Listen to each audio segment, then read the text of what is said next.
of two followers of the aforesaid martyrs named Samson and Sydonius, who with others maintained their doctrine against popery, particularly against the papal legate Boniface, Archbishop of Mayence, but whether for this they were martyred is not stated. Samson was also a Scotchman by descent, and an elder and companion of said Clement. He and Sydonius, bishop in Bavaria, and others of like purpose and belief, were as one heart and soul to oppose, with the word of God, Boniface the papal legate, who proposed to oppress the people with manifold superstitions and burdens. This not only Samson but also Sydonius and the others boldly did. They taught with word and pen that the apostolical embassy, as it was called, of Bishop Boniface bore a closer resemblance to paganism, or anti-Christendom, than to Christendom, and that he had deformed rather than reformed France and Germany. Again, that he was a sycophant and flatterer of the Pope of Rome, to whom he had not only bound but completely sold himself as a sworn slave. This they were able to prove, since by a solemn oath he had sworn to the two popes,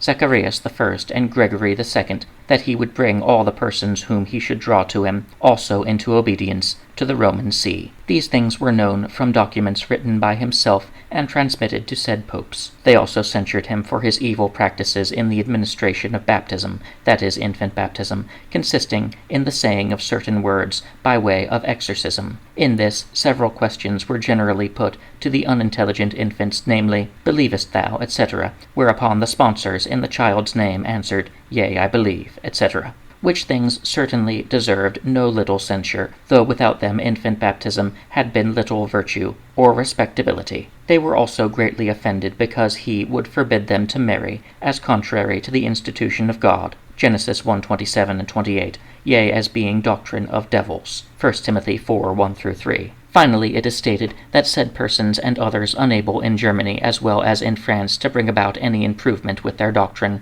were greatly oppressed, partly through the tyranny of the popes of Rome, and partly through the authority of the kings of France. Yea, were condemned in open synods, deposed from their ministry, and shut up in prisons and dungeons, and thus closely guarded that they might not escape. But as to what finally became of these persons and others of like belief, A. Melanus states that the papistic historians are ashamed to tell.